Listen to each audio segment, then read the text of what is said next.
Merci d'être avec nous ce matin. Longue enquête donc sur le Sénat, c'est pas votre première enquête, sur les dérives de la République et notamment les dérives parlementaires, l'Assemblée ou le Sénat. Là, intéressons-nous au Sénat. Il y a donc 348 sénateurs dans notre pays, une indemnité pour chaque sénateur totale de 11 350 €. Net. Je ne parle pas du président, c'est 18 000 €. Hein. Net. Bon, très bien. 6 000 € de frais remboursés sans aucun justificatif, déjà. Ça fait partie des 11 000. Hein. Oui, bah oui. Sans aucun justificatif. On est le seul pays au monde avec la Belgique. Seul pays au monde avec la Belgique. Ouais. Bon. La Belgique, c'est moins, c'est 2 000 €. C'est 2 000 € en Belgique. Bon, très bien, ça commence fort. Impôt sur le revenu payé par un sénateur, combien? 4 130 € par mois. C'est-à-dire que son impôt est calculé sur 4 130 €. Oui. Et non pas sur 11 350. Non. Et pourquoi ça? Parce qu'il y a toutes sortes d'indemnités. Il y a une indemnité dite de fonction qui est de 1 420 €. Oui. On ne sait pas très bien ce que c'est. Alors, curieusement, on retire dessus la CSG, la CRDS, là, mais c'est considéré comme des frais. Mais enfin, bon, oui. Ça, c'est une loi de 92. Ils sont auto-attribués ça.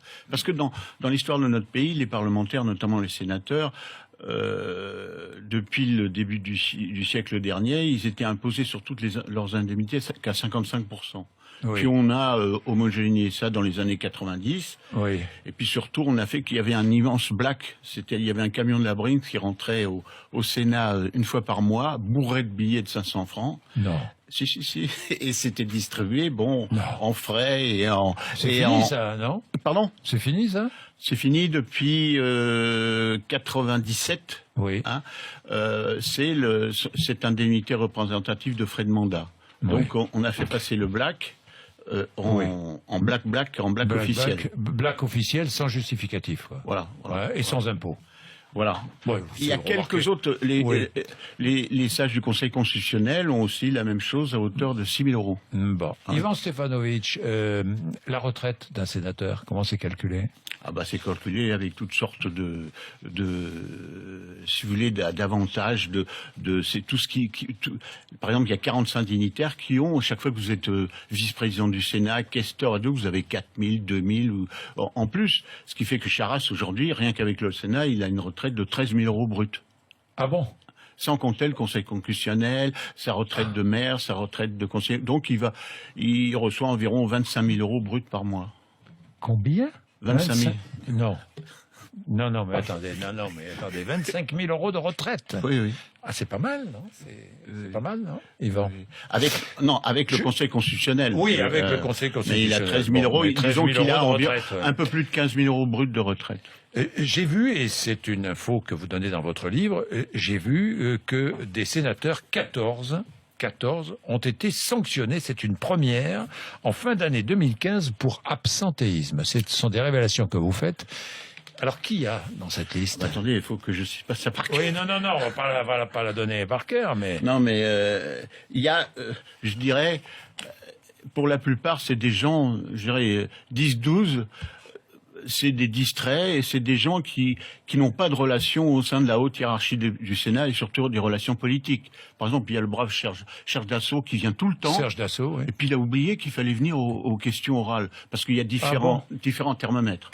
Ah oui, donc lui, finalement, il est là, quoi, lui. Mais maintenant, il est là impeccable parce qu'il savait pas. Il savait pas, oui. Il a dû payer une amende de 2 150 €. Oui, c'est terrible. Oui, pour Serge Dassault, c'est terrible. Mais si vous venez pas du tout au Sénat... Oui.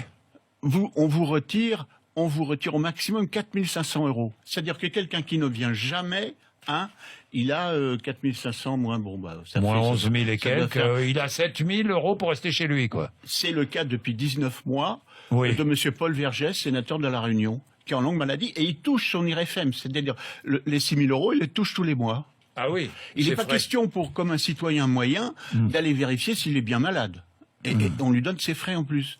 On lui fait confiance. Ça, c'est extraordinaire. Il a une excuse, mais on lui fait confiance. Alors, dans la liste, il y a Gérard Collomb, que je reçois tout à l'heure, qui est le sénateur-maire de Lyon, qui a amélioré sa situation. Là, par rapport à avant, il vient beaucoup. Et quand vous comparez, par exemple, M. Placé, Jean-Vincent Placé. Jean-Vincent tiens. Placé. Voilà. Il est venu 3 fois à la commission de la Défense, et la commission de la Défense est revenue 20 fois. Et bon, on a trouvé qu'il avait fait un voyage avec François Hollande. Et le Front National qui nous donne sans cesse des leçons. Les 2 sénateurs, ils sont jamais là.